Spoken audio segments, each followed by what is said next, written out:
Hello and welcome to the Untitled podcast, where we talk about nothing but vaporwave, plunderphonics, and everything that has to do with borrowing someone else's sound. In today's episode, we have prolific vaporwave and plunderphonics producer who's known for making some of the most heavy-hitting, chill, dark, mysterious, fun, euphoric, ethereal, and sometimes obnoxious music in the underground music scene. We have John Zobele, aka Christ. How you doing, Deck? Oh, I'm doing just fine. Uh, got up a little bit later than I wanted to today, but I'm alive. I'm here. I'm chilling. Hell yeah. What's up with you? How's is how many episodes you got this under your belt? I've got around six. The last episode, I did an interview with a friend of mine, Drum or Lover's Dream. Uh, Okay. yeah. So, that was a fun episode. Some of these episodes have been just mainly like me saying stuff, but when that had came around, I just started like writing down a lot more questions because I hmm wanted to kind of have this episode to be kind of like still like improvisational like type stuff, but also just kind of a bit more structured. But I still love like the free flowing like attitude of this. Yeah, Okay. yeah. I'm also not that great at talking, but it's whatever. So, And neither am I. all right. Um, but yeah, it's like I don't know because when it comes to like music or when it comes to vaporwave, right? It's oh my god, because like I'm sure a lot of people, well, me myself, really kind of saw vaporwave as just this chill genre, if not chill, then very upbeat. But your music was kind of like one of the reasons why, and along with like other people, that's an crowd, etc., etc., etc., etc., was kind of like the main reason why my perspective on it changed. How vaporwave could be so complex, so hard hitting, and it's very interesting because like I got into vaporwave, or at least from a casual point, when I was around like 13, 14, where like Macintosh Plus was being very popular, all of that. But this was before I was really passionate about music. So when I actually got into vaporwave, you were kind of the ones I was really interested in when I saw the album cover for like No Lives Matter. This was kind of like I heard of you, but I didn't know a lot about you because I know you did like a interview with Pat Chennington, and I was like, oh, I'm really interested in this guy. I checked out No Lives Matter, and it became such a great record. I didn't check a lot of your stuff out. Still, it's not like I finished your discography or stuff like that, but I have skimmed through some stuff, and I really want to get into them in this episode. Uh, yeah, I don't really know what else to say, but I definitely like appreciate your music a lot. It's not like personal or anything, but it's just awesome. I don't know what else to say. It's just awesome music. Like, I gotcha. I mean, I don't even. I don't know if I would call stuff prize since probably since like No Lives Matter, mm-hmm, or even New Wounds like Vaporwave entirely. mm-hmm, I mean, um, for me, Vaporwave was always like Plunderphonics 2.0, yeah, basically, post Plunderphonics. Plunderphonics after 2010, basically, yeah, you know, because, I got into Vaporwave by happenstance. I just I was into like on a different route. I was in a different era of like part of the internet. I had no idea Vaporwave existed until probably around end of 2012. But I was still making similar, like technically similar type stuff before then, mm-hmm, using samples and chopping up stuff and slowing stuff down, speeding stuff up. mm-hmm, You know, um, and it wasn't until you know. one of my buddies back in the day sent me a Sleep Dealer that I really kind of opened me up to this other part of the internet That's off where this vaporwave stuff was going on. Yeah, Wonder Tricks Replica. Point Yeah, Nevers. yeah. Yeah, Sleep Dealer. And that was like fall of my sophomore year in college. I had no fall of my freshman year in college, 2012. Um, because once I started getting into it, and I think it was Smash TV's um, video mix Memorex. That's what really got me into like that. Like after that, I went down off the deep end, Mm-hmm. because the '80s, nostalgia sort of stuff, and just like sampling stuff. Because I was already sampling, stuff from Yeah, the '80s and '90s, yeah. because that's what I grew up on. Mm-hmm. But you know, really digging deeper into what was happening at that point, you know, um, that's where I got into vaporwave. That's where I got into. That's why I made Fraser Wave and 7 years later those early albums. Mm-hmm. But it got to a point where slowing down like '80s '90s tracks in that like because everybody was doing that at that point, Yeah. and so you know Kind of like after starting business oversaturated. casual, yeah, exactly. I mean, it's I'm not gonna say it's not easy to do. Mm-hmm. From a technical standpoint, the hardest part is finding those right samples. And honestly, I just wasn't listening to a whole lot of that type of music as much as I would need to in order to find those really good, obscure, unused, unplayed out samples. Yeah. So I ended up just going a different route and sampling what I was listening to and whatever I really wanted to, started off with New Wounds because it felt like just sampling the same, era of stuff was just kind of boring. Yeah. Um, at least for me, like actually putting it together, listening to it. I mean, I still love vaporwave. I still love that '80s '90s. I mean, well now we're going into the Y2K and the aughts. Mm-hmm. As far as like sample choices, which I mean, I'm glad honestly that vaporwave hasn't completely died out and it's sort of just evolving. Um, because I always assume that the new kids coming in, are just gonna make their own genre. They're not gonna stick with a pre-existing genre. They're just gonna make their own thing, Yeah. or make what they want and then call it their own thing. Vaporwave is plunderphonics. Mm-hmm. It's already a term, but they made their own. We made our own like subculture around it, Yeah. and you see these kids sampling stuff from the 2000s flash games and you know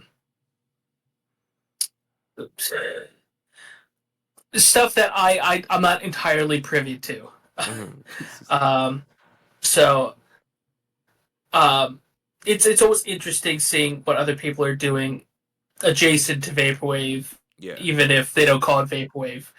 You know, just like we don't call it plunderphonics, we just call it vaporwave. Yeah.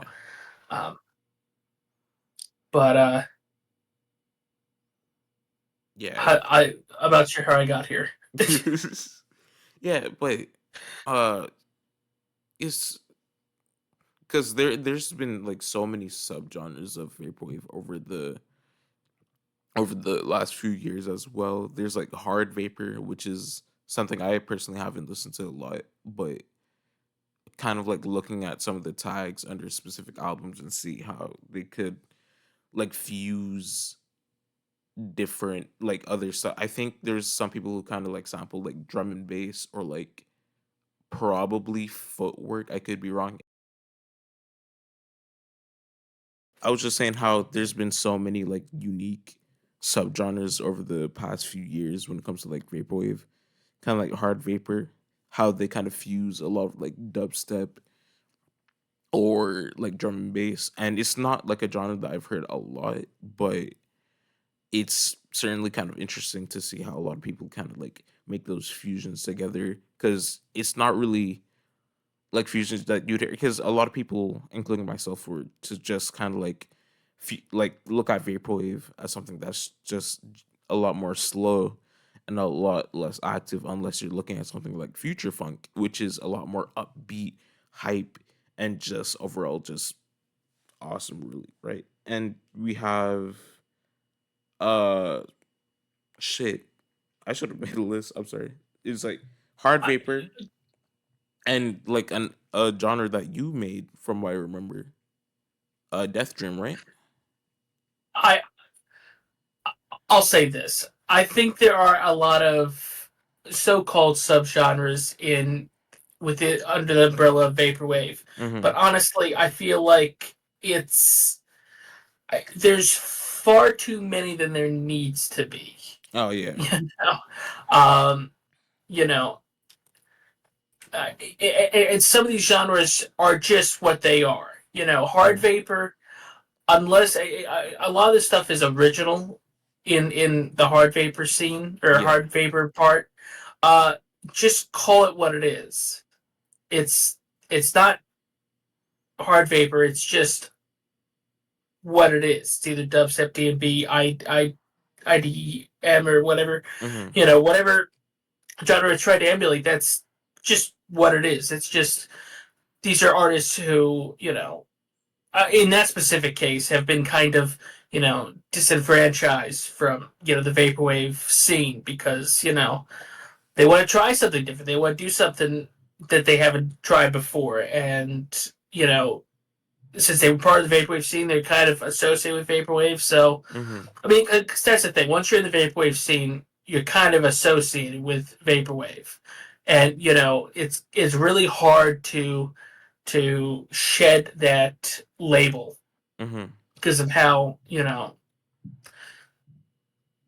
not how crazy the scene is, but just how the scene is. Um, like what I call WWW vaporwave. I call it vaporwave in the fact that I've made vaporwave in the past and it's sample based. Yeah. That's why I call it vaporwave. But it's to me, it's just a plunderphonic sound. Yeah. Um, whereas um, I'm trying to think of an example. Like you know, there's some albums that just are vaporwave. And there's some albums that like excuse me. I think I feel like there's like I don't know where I'm getting at. Forgive me. It's fine. It's fine. But I think it's kind of hard, because I think even like some of like some people like George Klein, who does like a lot of self-sampled vaporwave. Mhm. I'm sure there's been some people who kind of look at Slide and call it vaporwave. Also, there's a lot of people who kind of like correct them. I think like kind of gatekeep. I'm not saying that they are gatekeepers or anything like that, but there's definitely some sort of like a gatekeepy like attitude to the people who says, "Oh, this isn't vaporwave or whatever the hell, really." I But to to me, vaporwave again has always been sample based. Plunderphonics post 2010. yeah. That's kind of been my thought process on it. Hmm. But over the years, it's sort of gained this other connotation of having this nostalgic quality to it, that you're harkening back to a another time that is, no longer the present. Um, and honestly, I get that, and it makes me feel like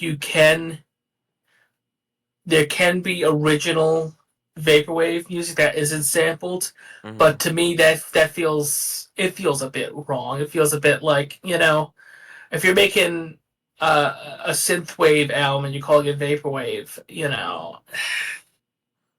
Yeah.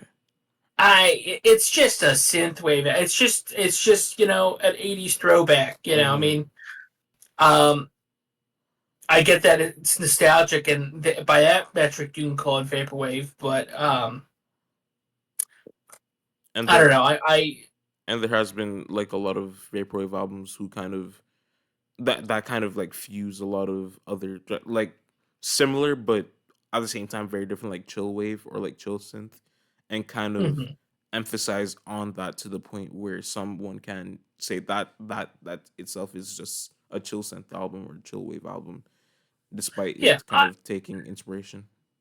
Now, I honestly, when I was younger, I cared more about. I was a little more gatekeepy, but now honestly, I don't really care what people consider the music as, because genres is just meant to help a listener, Mm-hmm. find your stuff. And I understand why people use vaporwave, even if it's something else. Honestly, Yeah. but I don't really care at this point anymore. I feel like I definitely used to a lot more, but Yeah, definitely.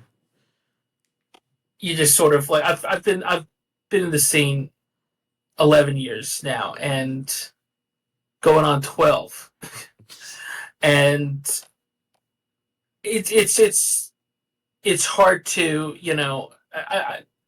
the scene's gone through so many reinventions over the years that it's not the same scene that I joined in at the start, and I don't think that's a bad thing, Mm-hmm. but you know to try and gatekeep all this sort of stuff is probably not a good idea. Yeah, definitely.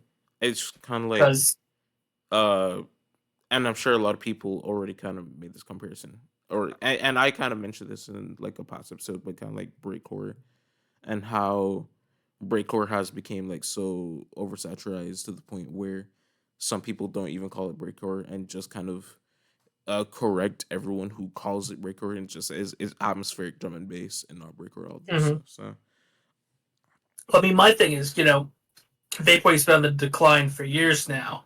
Um, so to try to gatekeep people out of it is just going to drive potential new artists, new listeners away. yeah, So you know, not to relinquish all history of vaporwave be rewritten by people who weren't there, but to have their new experiences and new takes on the genre come into it.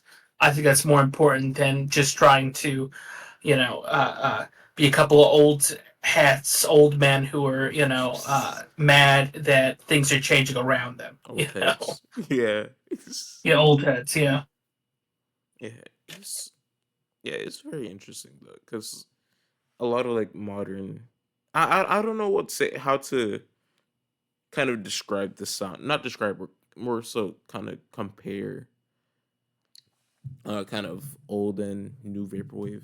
Now I'm not saying that oh shit vaporwave back then was so much better or shit like that. It's like Well, it was different. It had different inspirations. It exactly. had different things happening in the mainstream that were influencing, you know, um, vaporwave. And since vaporwave has influenced the mainstream and vice versa, Yeah, you exactly. get to ebb and flow. It's sort of this alive thing that keeps changing over time. Yeah. And because like knowing how much vaporwave has peaked from like the early days, and I think was it like C punk was like kind of one of the reasons or like kind of one of the main connections when it comes to like Well, I mean, you vaporwave have era. chillwave, you have sea punk, you have witch house. Witch Those three House. were. Oh, you don't remember Witch House? No, I know what Witch House is. I just didn't know that was that's connected to vaporwave or kind of like Oh when it yeah. comes to like oh damn Well, it's in the same sort of like. I will think about it. It's this sort of. It's more connected to chill wave than it is to mm, vaporwave. okay But it's this sort of atmospheric. It's sort of like if chill wave is like the summer vibes, the witch house is the fall winter vibes. yeah So I mean, it's not the same, but they're in the same era, in the same sort of ballpark, in the same part of the internet. yeah You know, and that's what sort of connects them to. Because I mean, Witch House was definitely a stepping stone to vaporwave, like Ooh or Salem or Mm-hmm. I'm trying to think who else I was like Crystal Castles. Crystal, yeah, Crystal Castles, yeah, yeah. Well, I mean, I feel like they are kind of chill wave and Witch House, but it's Yeah. more so. But you get what I'm saying, Mm-hmm. because like without those people doing that, I don't know that you would have, they because like you wouldn't have the inspiration for other things in the vaporwave scene. Mm-hmm. Some of those artists probably found vaporwave through those other channels, or found similar interests through those channels. Yeah. I get it. I get it. I get it. And I don't know. I didn't know because like that was another because I know like despite the popularity of vaporwave around the time, I didn't expect such a underground or like niche genre to kind of at least kind of influence the mainstream. And I Well, think it wasn't necessarily vaporwave the music per yeah, se. It yeah, was yeah, more so the aesthetics that were big on Tumblr, that mm, and then that connects to MTV and yeah, what's her face did the C Punk video, like Rihanna, was it Rihanna did a C yeah, Punk yeah. It video or was something? Rihanna. It was Rihanna. Yeah. So I mean, like that's how it broke into the mainstream for however short that was. And you had the Macintosh Plus like meme that got to the zeitgeist for a while there, Yeah, but even that was still short lived. Vaporwave is not mainstream. The closest that anybody would even recognize to it is maybe Mac Plus, Floral Shop, yeah. um, at least Frank 420, and then that's about it. Like sure, people have probably seen like the Roman statue, the Hmm. dolphins thing, but Yeah, that's about it. and it definitely would have been a lot like difficult when it comes to vaporwave being mainstream for like knowing how much samples a lot of people, especially like nowadays, how much samples people use in like songs or albums, and kind of just have them layered upon each other. And despite and we have like of course a lot more simpler genres nowadays like barber beats, if even people count that as vaporwave, where they just kind of take a song, stretch it out, and chop it just a bit, I guess. I mean, Bart Beats is definitely connected Yeah, in the fact that it's from a technical standpoint, yeah, it's vaporwave, yeah. you know. But that's sort of the thing. It's just as tastes change and younger people get into it, their sense of nostalgia is of a different era.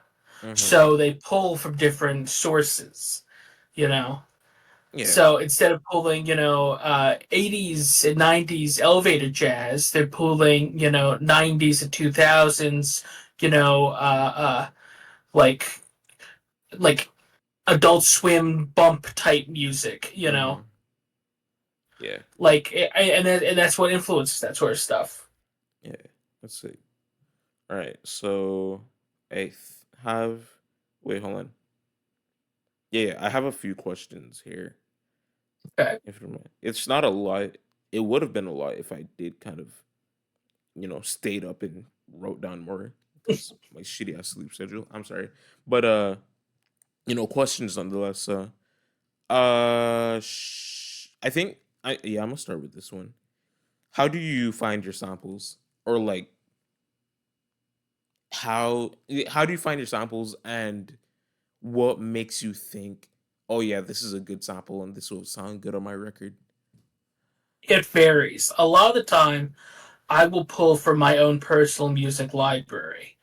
Like I listen to music, I find new things, I download them, and I add them to my library. And then sometimes what'll happen is I'll hear something. I'll be out shopping at a Walmart, and I'll hear something on the loudspeaker. I'll Shazam it. Or I'll be watching a YouTube video or hear something in the background or hear a line or something that's like, Mm-hmm. oh, that's interesting. Um, I mean, sometimes I'll just go to random playlists on Spotify or sift through uh, Discogs for albums that are similar or on the same label as ones that I've used in the past, or other albums that, I like the sound of this, but I want to find something else that's similar, but that's not this exact thing. Mm-hmm. Um, I mean, honestly, when I'm in the zone, when I'm like in like sample finding the zone, it's sifting through YouTube, it's sifting through my personal music library. It's um, like I always tell artists, start with your own music library first, because that's where you're gonna find stuff you like Yeah. and stuff that you think sounds good, and then from there do a little bit of digging, do a little bit of like research. Say you like this one track, go on Discord, I mean not Discord, not Discord, Discogs, and see who produced that track, or who was the engineer on that track. See what other things they worked on around the same time, Mm-hmm. to give maybe find something similar but it's not quite the same. So it's a little more obscure, maybe something's a little more niche that hasn't been already sampled before. That's how I found a couple of like samples from finding artists who have already been sampled a ton, and then seeing who produced that song that was sampled a ton, and finding something else they made, and then using that. Mm-hmm. Um, And it's just all kind of like about the connections. it's like it's all web. You gotta find the connections between songs and samples and stuff, and that's and with the internet, I mean, nowadays it's so easy to find this information, so easy to find this sort of stuff. you know YouTube to MP3 or SoulSeek, or Mm-hmm. and just like it's so easy to find this stuff. And all it requires is a little bit of digging, a little bit of research. Mm-hmm. I see. And yeah, I mean, it's just part of the process, because when I it takes longer to find the samples than it does to actually make the music, like Mm-hmm. 90% of the time. Um, like sometimes I'll go months without making a track, or hearing something that's really spikes my ear. But other times, like, I'll just be on a streak where I just keep finding stuff, and then you build something out from there. That's awesome. But it also does help when you like I when I listen to music, or when I'm listening for samples. I think about what would go well with this that I can think off the top of my head. Like I hear this beat, this beat here. What melody would go with that beat, or what beat would go with that melody? What era is this from? What would work well with this? And you sort of, go in the back of your head and you think, oh, I heard this in this track. I could take this little like clip from here and then mixes in with here. Sometimes it doesn't work. Sometimes it sounds terrible and you were wrong. But sometimes you get something great because you're pulling from your own personal knowledge. Mm-hmm. Um, yeah, I mean, That's like the whole like basis of it when it comes to your music. I for my own music, yeah. If I was to tell somebody else who's starting out, doing vaporwave and wants to find samples, um, you know, find out what your favorite artist has sampled on like whosampled.com, Mm-hmm. and then do some digging from there. That's awesome. Yeah, and I'm sure there's like a couple of songs that could kind of make it a bit easier for you. I'm not saying that it's some sort of like cheating in a way, but I was gonna mention this artist a bit later, but I thought of kind of bringing them up now because I really wanted. I don't know if you have listened to them personally, but CD's Aviv, who's like a abstract hip hop artist, has this like I've never heard. you never okay. He had this song that I'm not saying that you're on TikTok like a lot, but he had a song that's very like popular on TikTok. But if you listen to a lot of his entire like production style is very similar to that of vaporwave, except he himself doesn't really consider it to be vaporwave or hypnagogic pop or cloud rap or anything that people call it. But if you listen to his music, how he chops it, how the entire vibe of it is it just sounds so similar to vaporwave. And I think what someone could kind of use other people's music or how they chop up samples and kind of use it as a way to be like, you know what, I could actually do something with this, because they, of course, like chopped up the samples themselves, and you could kind of use it as an idea if you want to make it a lot more complex. If you just want to make a loop of it, kind of like make an ambient track or slush wave track or some sort of Mhm. thing. So I think, I mean, there's tons of different, techniques that you can yeah, use. You can go really and you can go really dense, and you can chop something up into, you can go like N rail and just fucking or DDS, just go crazy with the chopping up of stuff, or you hmm, can go the like super minimal and just having like loops with some reverb and some maybe some slush wave effects or whatever they call. What was it called? Like phaser or something, yeah.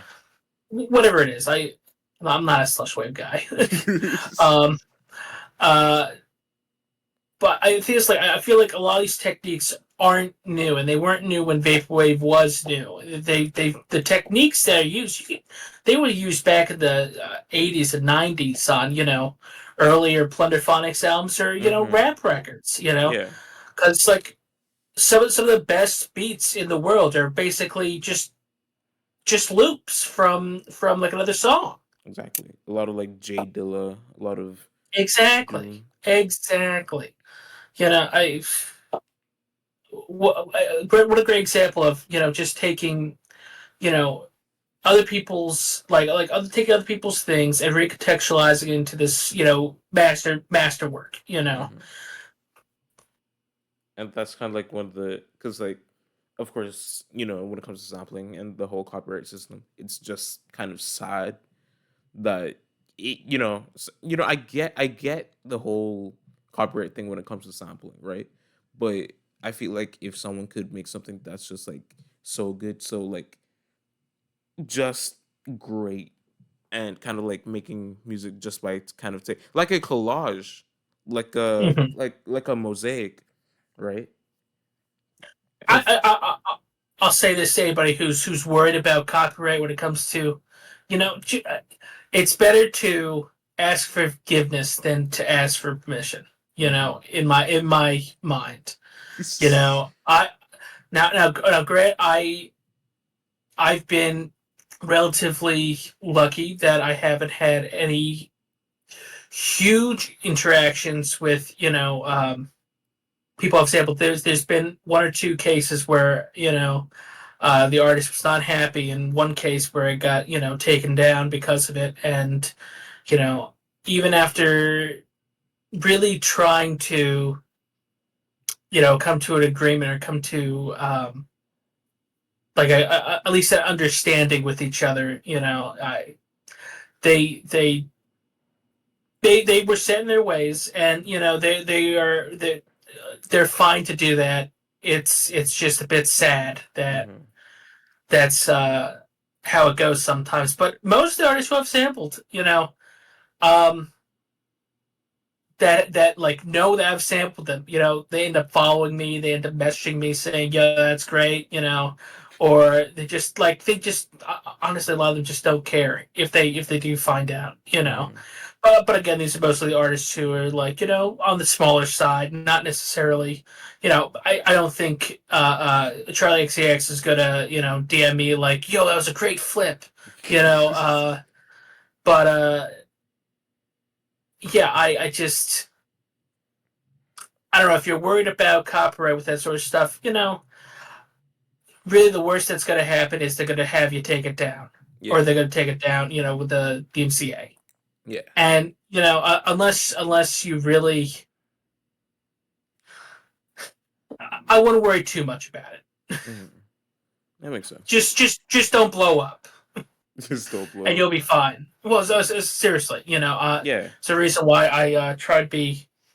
I like being where I'm at, 'cause I make enough to make a living off this, but not so much that I'm gonna have people down my neck because I'm making too much. Yeah. I'm making chump change compared to some of these artists. Yeah. I personally haven't made. I've tried making music, but it was just kind of like mainly like shitty experimental music. But there has been Mhm. points where I tried to kind of do vaporwave or something vaporwave X. I can't pronounce that properly. Just similar to vaporwave myself, Yeah. and things that if I don't get I'd be grateful for any type of recognition, of course, right? Like I have a small YouTube channel. It's not like me making music, it's just me talking about music really. And Mhm. if I don't get a lot of recognition, I just hope I have enough to just kind of survive and give stuff to my family members, my friends, etc., etc. Mhm. So I I mean, I'll say this. I am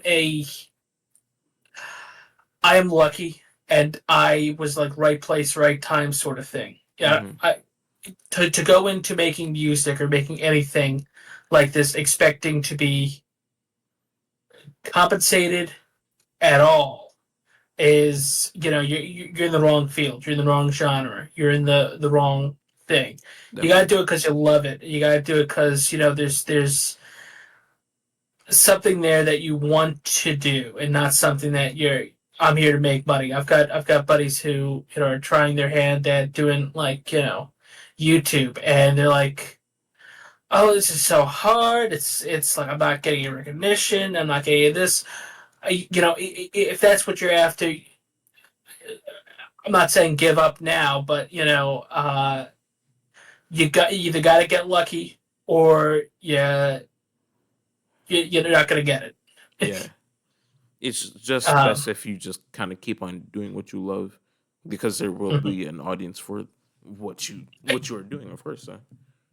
Eventually, that's the hope. Even in death, you hope that somebody finds it and loves it. But Exactly. there. I think of how many artists who have released stuff, and their stuff's in the dollar bin, at a Goodwill, Mm. or their paintings, at in the dollar bin at Goodwill. Yeah. Um, Not everybody gets the recognition they deserve, but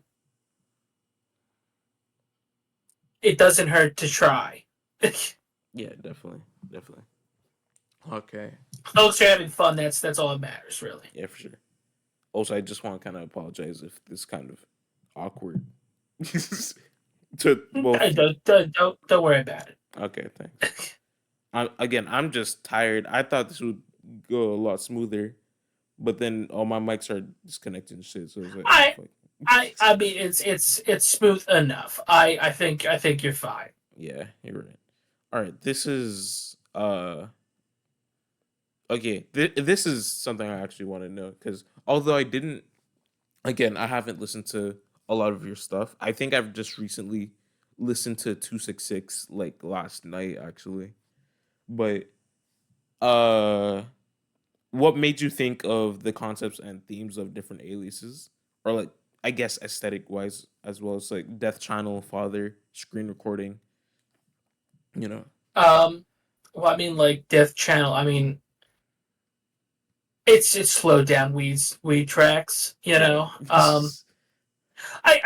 From a concept standpoint, it just felt like I know other people had made Wii centric vaporwave albums in the past, but they were all more celebrating uh, celebrating the Wii, Yeah. whereas Death Channel is sort of this sort of funeral for the Wii, and then the Wii U for the sequel. Mhm. Um, and it's meant to be this sort of like somber and sort of like, I mean, it is what it is. It's slowed down weed tracks, from a technical standpoint, and even conceptually, it's really just meant to play at those nostalgic heartstrings. Yeah.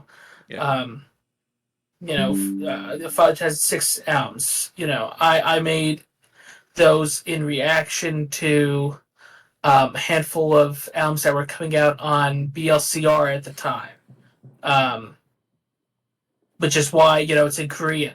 The first Mhm. album. Because I was sort of pulling from uh, another artist on the label who had used Korean instead of Japanese, as far as text goes, because that Yeah. was kind of That's kind of weird. Korean. Whoa, that's different. Um, Exactly. but yeah, I just want to try. I want to try to do something dark, something brooding. It's sort of like a bookend to No Lives Matter, which was a lot more abrasive, a lot more loud. So that's kind of where that came from, and then as well as Reflection came from, and then after Reflection kind of blew up a little bit, years later I made Residue, which is sort of like a half step in between, White Death and Reflection. So I mean, um, what are the alias? Screen recording. Screen recordings. I mean, honestly, it's just fun. You know, I I don't know. I do try to keep things in my music uh, accessible enough. Yeah. You know, the whole concept behind screen recordings is just making something that anybody can recreate without like having a doll, without having anything like that. And I wanted to create something that was was I don't know. Like I said, anybody can remake it. Anybody can do it. You know. Um, Just kind of just more so of it's kind of you just kind of I cannot talk. I'm sorry. Kind of it's me you dicking around. yeah, that It's me. it's you dicking around as well as just showing, hey, I could do this, you can too type shit. You don't need no FL Studio, you don't need no Ableton or Yeah. fucking It's as long as you have an ear, as long as I can hold some sort of rhythm, or hell, even if it's not rhythm, even if you're a little more loose with it, yeah, it's it's just fun. It's a fun little it's an exercise. It's yeah. something to, it's hard to make a Christ album these days. It's hard to make a Father album these days. So it gives me a chance to put something out and make something without having so much, what's the word? Like a weight on my shoulders. Yeah. Because, you know, your next album can't be worse than the last one. It has to be better. Exactly. So constantly making a better album is hard. Hmm. It gets harder. I could easily make a Fraser Wave 2, you know? I could easily do that. But I want to try something different. I want to continue developing the craft, make something better. You know, Hmm. so these side aliases that have no real like expectations. That's what makes it fun. That's what makes it, like that's why I do them because they're fun, they're exercise, they keep me going, and Would you they're just fun. would you still kind of like promote it like if it was just some sort of like Christ or Father album though? Uh, uh, Or is it like what just do you mean? cut cuz like with the album rollouts and knowing that Okay. But okay, I it's not that I wouldn't do it like that. It's that none of those aliases really are, again, from a technical standpoint, and like a screen recording albums is kind of like I can make those literally. I made them in the first three I made in a day. mhm, So they, they're not hard to make. They're not something that like I've. If I was to give that the same level of rollout that I would, album that took me 2 years to make.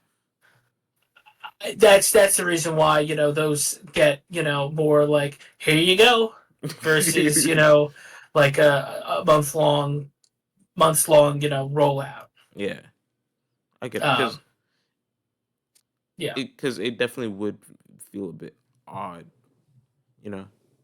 And I think I was trying to say something. It's more so like a hey, I made this. If you want to listen, well, of course, people are gonna listen to it whether they want to or not. But more so, if people are kind of like waiting for an album by Christ as opposed to waiting for an album by Screen Recordings. Like Yeah, you, right? This is like, hey, I dropped this. You can listen to it if you want, but my other yeah, work, my more polished, more professional work is gonna come out soon. So yeah. That's pretty much where I what I sort of do, because honestly, um,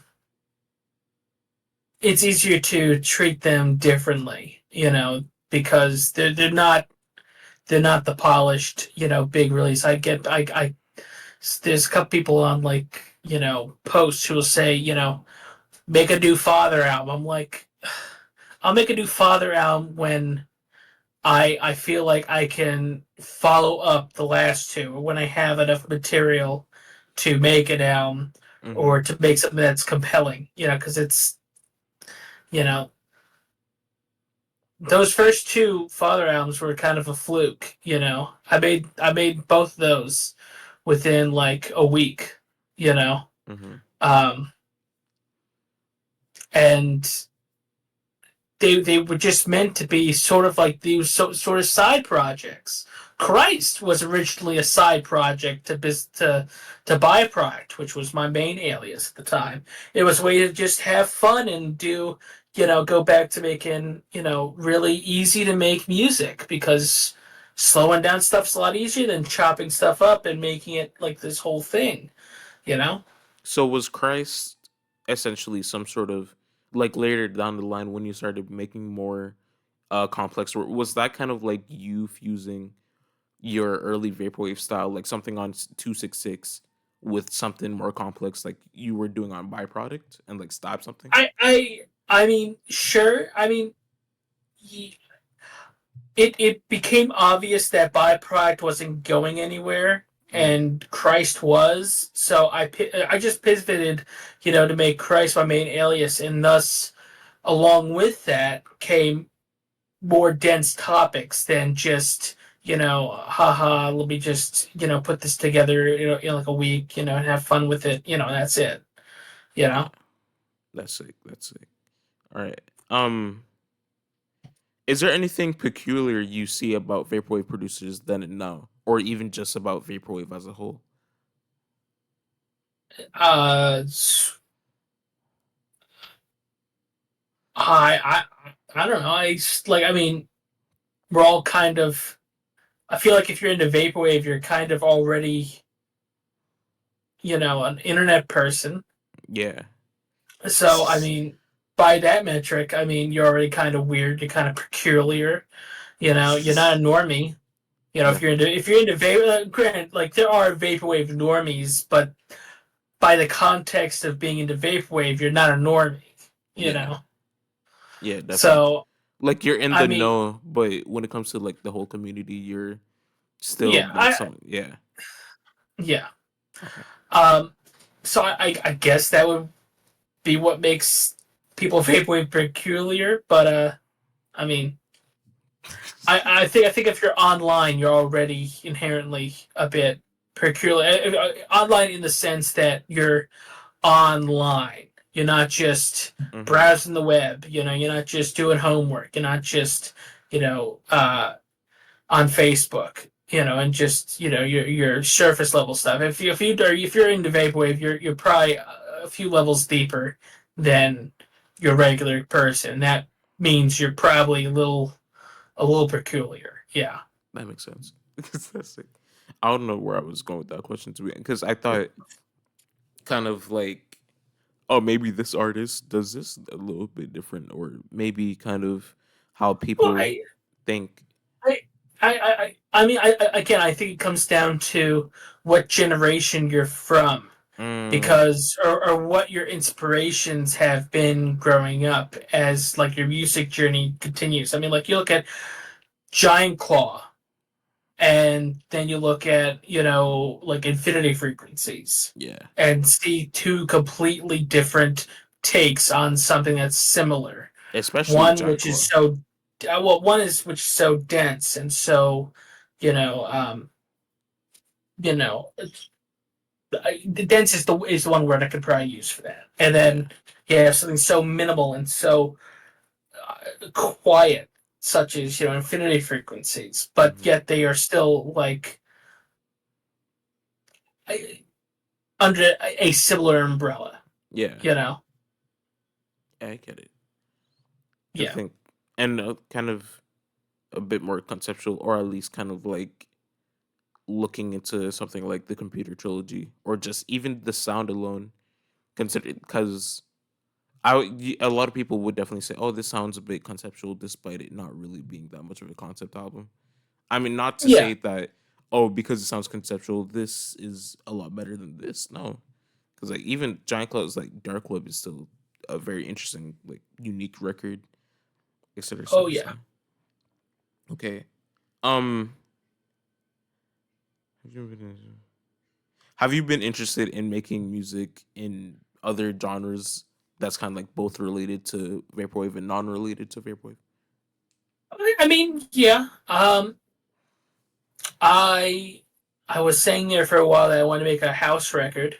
Hmm. Um, but if I'm being honest here, it's it's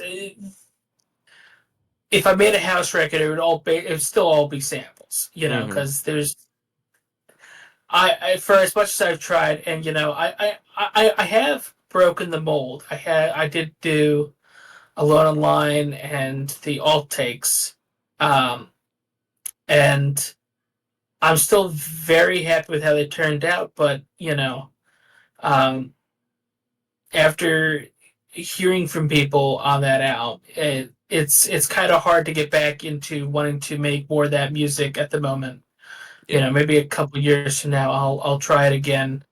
Not under Christ next time. um, I won't do that to you guys again. um, but I mean, I I like electronic music, and that's what I make. I make electronic music. Hmm. Um, I don't really feel like I want to make a rock record. I don't want to make a country record. I don't want to make a rap record. Um, I Christ, mean, I hip mean, hop record. yeah. Me rapping. Yeah, no, I don't think that's. I even making like beats for rappers. I don't know the first thing about that. I'm not. I feel like I'd be an outsider in that sort of genre, in that sort of like, because I just have no real point of context or history, Hmm. to what's been done or what's not been done, what's good, not good, what's the rules. Because every genre's got rules. Hmm. Vaporwave, when I got into it, was new enough that I could break the rules and be fine. Hmm. But more solidified genres where the rules are in stone, and even if you do, yeah, you have to put in your time before you can break the rules, sort of thing. Yeah. You know, um, I don't think I could do that in a lot of other genres. So Definitely. Hey, I get that for sure. It would definitely be interesting to hear, house music from you as well. And I think there's been some like I think Namesh has kind of fused house with vaporwave on Dream Sequence from what I remember. oh yeah, I mean there's definitely connections between the two. And if you listen to any of my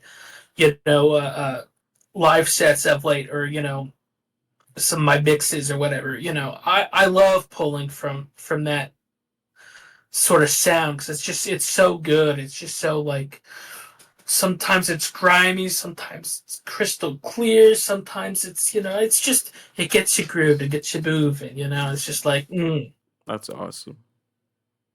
All right. Favorite artists and just flat out inspirations, both from a musical standpoint and from like a visual standpoint.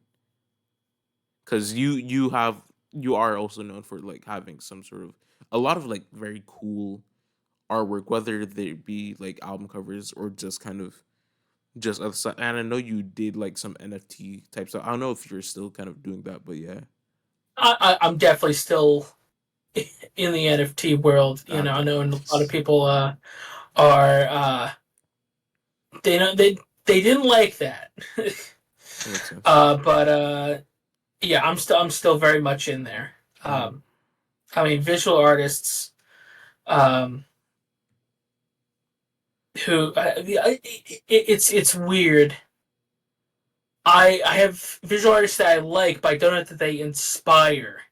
Mm. It's they're intriguing and there's stuff that I enjoy looking at and observing, but whether or not they're specifically inspiring me. I mean, I've been inspired by more so websites and videos and you know design more so than artwork, I'd Kind of like, say. kind of like, oh shit, I forgot the name of the site, but it was like make your own custom site, and it would have like a lot of these like gifs and like specific uh designs. yeah. Well, I mean, like there's this site called 2B, To which was this sort of you'd create artwork, collaging artwork together, mm-hmm. and that along with a couple other like music videos. And um, back in the day, I released an album by Hellcom, and he made a video called Unity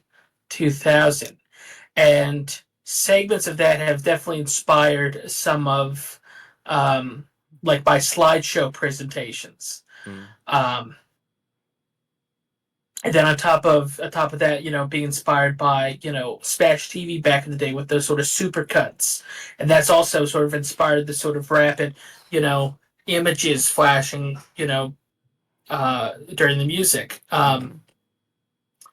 But as far as artists go, I mean, of course, Word Tricks Boy Never was, the guy who got me into vaporwave. But I mean, look here, let me pull up Spotify. What have I been listening to lately? All right, no problem. Because I know Uh, you also kind of talk about like specific albums on your server, and they're not, or at least they're not. From what I know, they're not that known, or at least they're not an album that you just say it's like, oh, I've listened to that before. And I'm not I saying mean, that they are niche or anything like that, but I it's just something there, that. there there's definitely some albums that are more niche than others.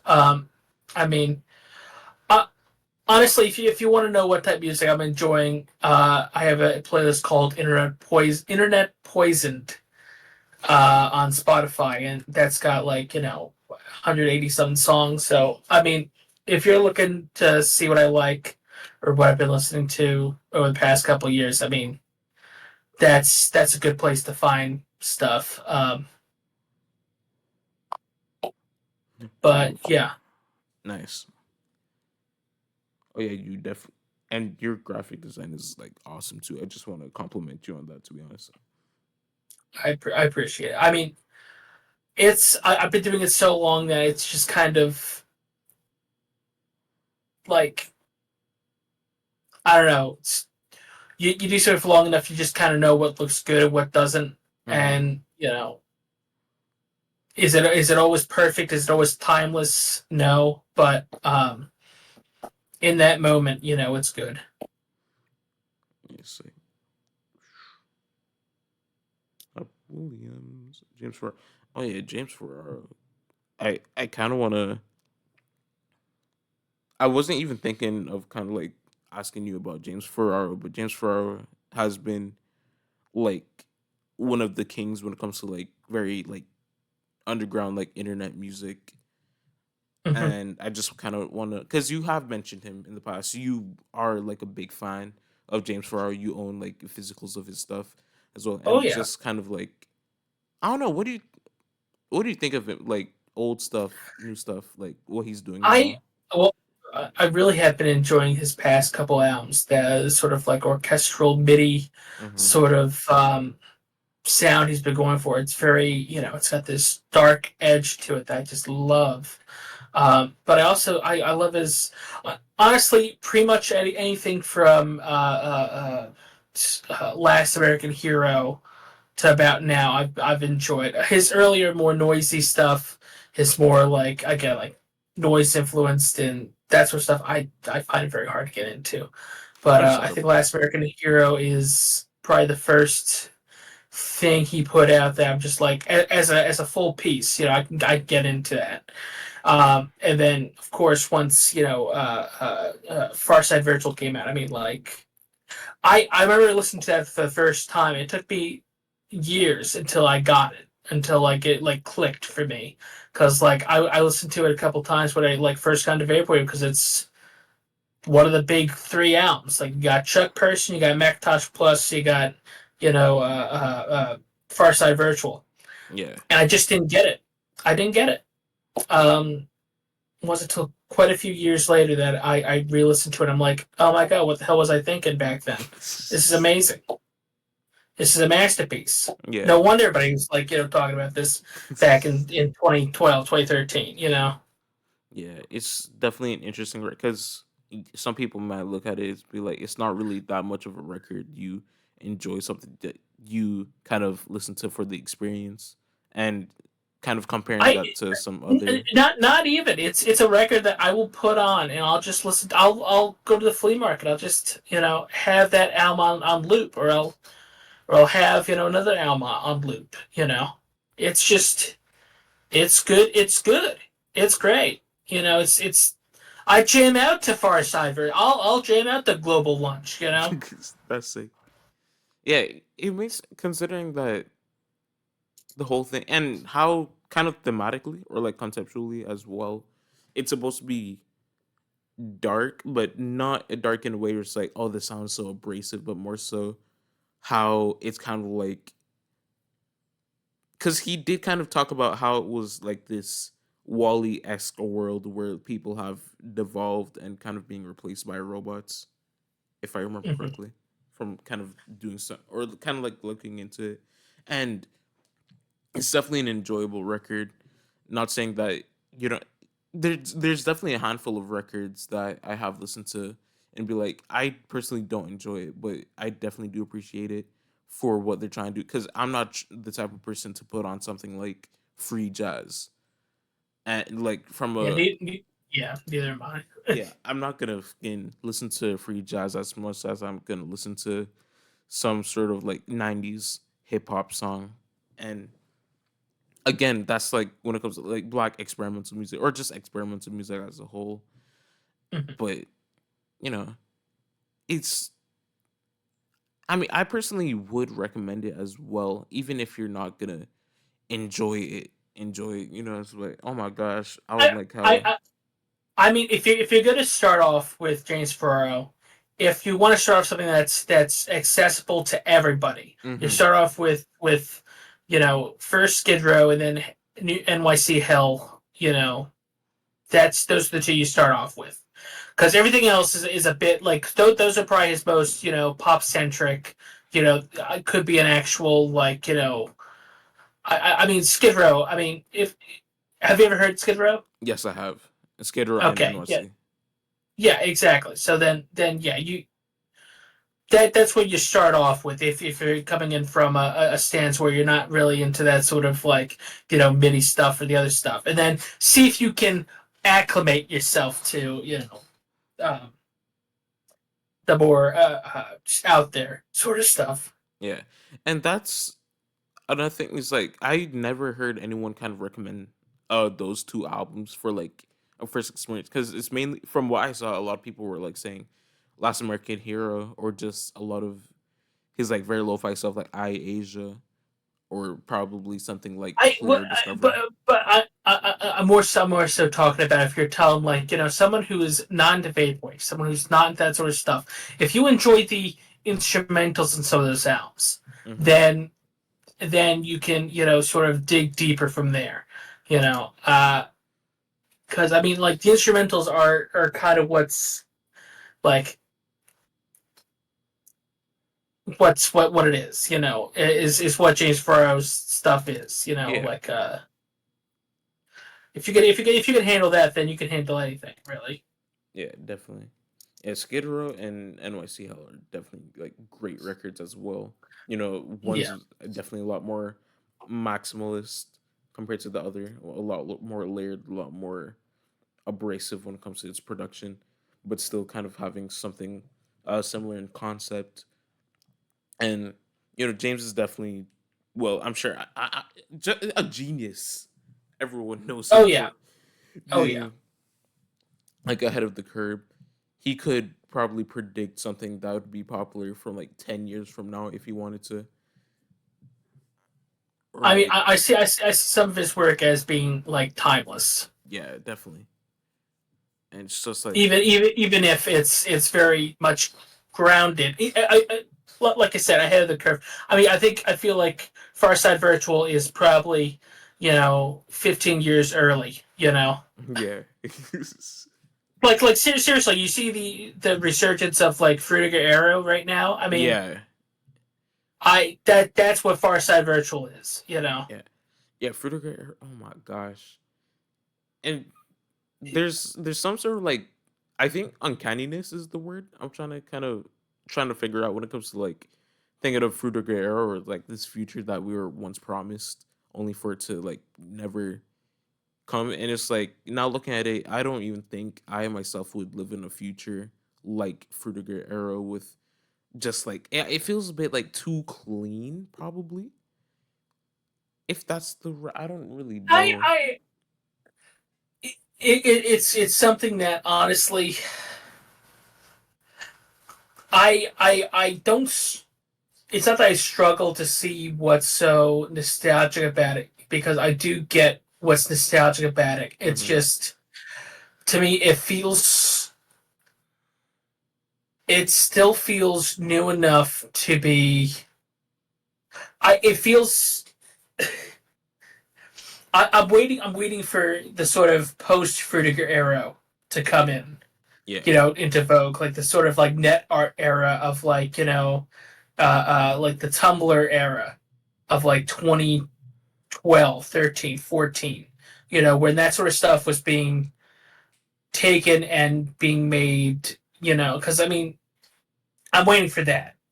That's definitely. that. At that point, I will get it. All right. Yeah, for sure. It's like, I don't know. I just don't. I mean, I get the appeal 100%, and again, kind of putting that hand in hand with like vaporwave, or at least from a, because there has been like some Fruitiger era inspired albums as well, which are very interesting to say the least. But Mhm. from a point where you're just like, oh man, I want to live in Fruitiger era. I wish we had this future. I'm not so sure about that. I don't know. I think a lot of people would be a bit kind of confused at what I mean by too clean. I myself don't really know, but it's just that I just, I don't know. I just personally wouldn't. It's very much a idolized utopia that Mhm. I think it's like I don't really think that's what people really want. It's just it's a feeling, it's a optimism that we haven't really had in recent years, that I feel like people are trying to bring back, to sort of give some modicum of hope in the future. Not that that is the future, or that will be or could have been the future. It's that it's the sort of hope and optimism that's behind those sort of visuals. That is what's bringing that back. As far as well as nostalgia, of course. Yeah, I feel like I'm talking to a philosopher. Just the way, kind I, of like, uh, I, the way, to me, it just feels obvious, because yeah. it's not we don't want these like big huge metal and glass buildings, and Hmm. like I like these sort of these utopia things don't make sense to in the real world, because we're humans, and we all there is grime, there is dirt, there is shit connected to all of us, Definitely. and for something that perfect to exist, we basically have to shed our humanity. But again, it's that sort of the optimism behind it, and the sort of thought that the future can look that green and blue and bright and glass and steel, Water. water. Water. Yeah, the future is water. Yeah, I mean, when the oceans rise up in New York City and it's underwater, then yeah, we're gonna feel that optimism, right? Oh boy. Yeah. Yeah, but it's just to know how the world is now. I mean, yeah, I too would want just like a world where it's like, not no problems or it's like no issues going on, but at the same time, it's just it with the whole aesthetic, and it's not only just Fruitiger era, but also kind of the other like connected aesthetics. Like I think Fruitiger Metro as well as and it's just some other stuff. I don't know, but yeah, I personally I feel like it would definitely sound a bit bad, or it's like I wouldn't want to live in a world that's too perfect. But kind of like looking at some of the other stuff as opposed to just, you know, all littering or just messes, like not being clean, but more so from like us people and how we act towards like other people, and it's just like yeah, I'm not sure because it's Mm. definitely something you got to get used to, and I feel like it would definitely take a while to get used to, like fucking months. I feel like, but I don't know. I I don't know. Yeah, it's definitely it's something. That's all. It's a vibe. Yeah. All right. Okay, I didn't have this right down, but I'm just gonna kind of ask like your favorite kind of records that you were kind of whether it be records that you personally enjoy, whether it be ones that you it's right. It could just be records in general that you kind of want to recommend or not recommend, but you're just mentioning them anyway because fuck it. Um, oh man. Uh, well, the problem is I would go through my library on my computer, but my music drive died a Oh, couple weeks ago, I'm and sorry.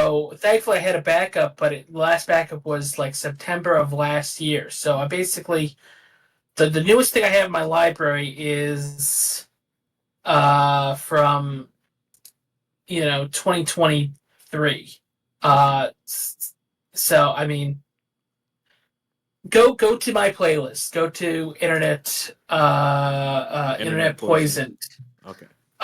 If you want to, if you, again, that's the most up to date sort of like what I've been listening to lately. Sort of thing.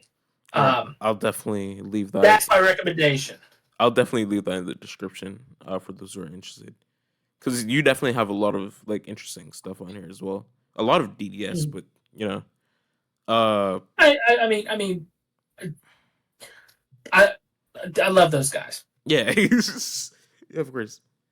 Such sweethearts. I would definitely want if I had the opportunity, I would definitely want any of the members to be on an episode or two at some point. But knowing how much like stuff that they got going on, it's just like Oh, an album a month. I mean, like guys, exactly.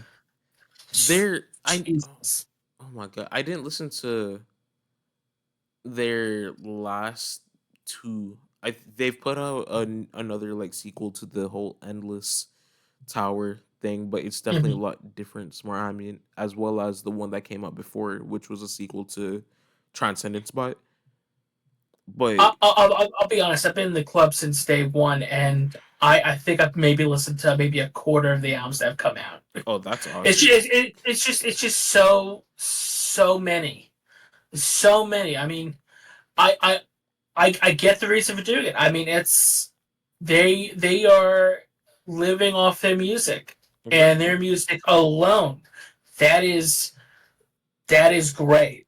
You know. Yeah, and it's not just like under Dust and Irish Shot too. They have a shit ton of like solo releases as well, and like under Hmm. different aliases. It's like holy shit, they've been doing this for forever. Like Yeah. holy shit. I mean, they've been doing it. At least they've been doing vaporwave as probably as long as. I mean, what they got like 2013, 2014. I mean, just about as long as I have. You know. Yeah, yeah. I mean, they've been doing music far before I was, though. They're like. Then again, they're like a couple years older than I am. Mm-hmm. You know. That's true. Um, but yeah, no, I mean, cool guys, Yeah. sweet guys. There was a video that you have made when it came to like I think some people were talking about how there because like the whole discussion of whether or not which album or which artists were like the first real vaporwave artist or album. You know, Chuck Person's Macintosh Plus, and the main album I kind of want to talk about is Dreamcast Summer Songs by Devon Hendricks. Have you went back and listened to that record yourself, or was it I mean, just like I've listened to the album, yeah. okay, Um, do the thing with that is, um, and what I now I'm not a I don't know a whole lot about uh, uh, JPEG JPEG Mafia? Mafia's history, but from what I understand, he's known to what's the word? Reinvent? Change history, Ah, okay.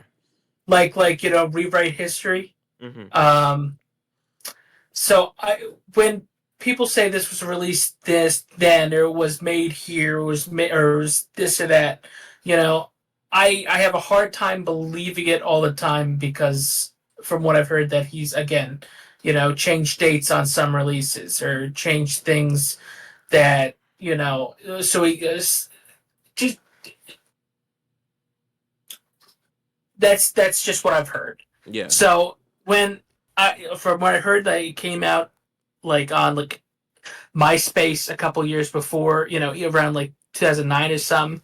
But if no one was following him back then, if he had and he didn't influence anybody, in the vaporwave scene, Mm-hmm. or if it didn't do anything, then can you call it? You can call it like proto vaporwave.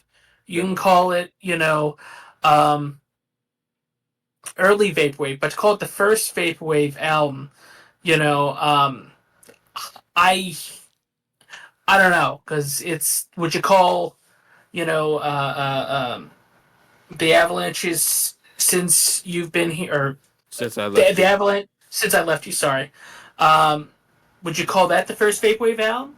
Okay. No, because it's not. It doesn't have that connection to everything else to when the the internet came around the one album, Chuck Persons, and made music inspired by that, and that's Mm-hmm. what started the genre. Now, can I do something adjacent to that? Sure, Yeah. and I'm not denying that he didn't make the album in 2009, 2008, whatever he made in 2006, whatever. Excuse me, it said on the thing, but I have a hard time believing that because a lot of people trying to reinvent history, Yeah. or not reinvent, rewrite history, Right. you Yeah. know. Was I there in 2010 when he released, when OPN released, Chuck Person? No, I wasn't. But I know many people who were. And Devin Hendricks didn't even get on anybody's radar till after he blew up with JPEG Mafia. Mm-hmm. What was that, 2015, 2016? Yeah. Around the time when he, Well, I because it was Veteran that blew, or was it the one before that? I think. Oh, that's right. I think it was Veteran, but Black Ben Carson was definitely a popular album around the time as well. Where it's like Yeah, 2016, but Veteran came out 2018. yeah. Oh, that was that late? Yeah. It's like, I thought it was 17. I was like, wait, what the fuck? I thought it was 16. No. Well, I mean, but that's the thing. Once I, and another thing I love and hate about the internet is people tend to dig and people tend to go back and again rewrite things. Mm-hmm. Now, again, is he using techniques that are considered vaporwave by today's standards? Yes, Okay. but so did Jay Dilla on Donuts. Definitely. And do we call Donuts vaporwave? No. Do we call so that's sort of my point. Yeah. It's just, I don't know. That's my take. It may be a hot one. It may be a Mm-hmm. depending on who you're talking to, an unpopular one. But you know, Yeah. I had no relevance to the scene until well after. And so to call it vaporwave when it wasn't even inspired by what other people were using when they were starting to make vaporwave, that's where I find the line is kind of, what's the word, Blurred. blurred. Yeah. Yeah.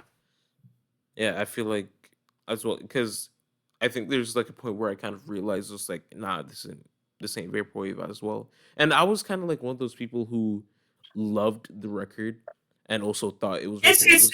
It's not a bad. It's I'm not not saying bad. anything of the quality of the album. Yeah, it's not You bad. know, It's fucking it's well made. It's like the sample manipulations, the layering, rhythm, everything about it is great. But I kind of realized at some point, I think around when I was 16, so it wasn't that long ago, right? I was still kind of getting 16 or 17, I was still getting into JPEG Mafia, and or at least his old music under Devon Hendrix. And I kind of listened to it, it's like, oh yeah, this Vaporwave, but then later down the line where I did listen to it, it was like, yeah, it is not Vaporwave, and I could definitely see it it because it is. I won't deny it's similar, and mhm, it's definitely, you know it's maybe inspired by similar things that inspired Chuck Person to make that, but it's from where it comes out and branches out from. That's what makes something vaporwave, I believe. definitely. There's also like Hype Williams or like Dean Blunt's like Well, side project as well. wouldn't that be considered chillwave? Definitely, I feel like I personally I think there was a time where someone or some people kind of called it vaporwave, and I definitely kind of had a hard time saying whether or not or it is vaporwave. But I think Mhm, the only like Hype Williams album I've listened to was the one with the long ass name. Find out what happens. mhm. I forgot the rest of the name, but it was like find out what happens. The album cover is like someone's like lips or like someone smoking, but that's also a very good record, and I do need to listen to a lot more. I'm trying to think. What I've listened to Dean Hype? Blunt. Where is he at? Go through my library. Hype Williams. Yeah, What was it? One Nation's a good one. yeah, Um, Find out what happens when people stop being polite and start getting real. yes, that one. Yeah. Rainbow Edition's good. I mean, I don't have. I think that's all I have downloaded, but there's definitely more that the part of the because they have other aliases that are like the same, like Dean Blunt by himself. I mean, honestly, the Redeemer is, Yeah, that's such a good record. that was like one of your main inspirations behind Alone Online. Mm, Uh, it definitely was something I was listening to around that time, but Okay, whether or not it was what really the big inspirations for that were, your James Ferraro, yeah, but your Stephen Reich, and I grew up a lot with a lot of classical music, and so that's sort of what inspired me. It was more so Stephen Reich than I think really anything, and you could hmm probably hear that in its sort of loopingness. But James Farrow in the more so the technique and the sampled orchestra thing versus I can't afford real orchestra yeah, or an it's ensemble or whatever. yeah. It's like looking at like classical now or modern classical. It could go Mm-hmm. from like actual like real life instruments to something you're using on like FL Studio, which I think is Mm. fucking interesting as hell to know how like modern classical is kind of like related to electronic music now, or at least Oh just yeah. digital music. It's sick as fuck. Even as someone who don't really listen to classical like that, I do want to listen to classical.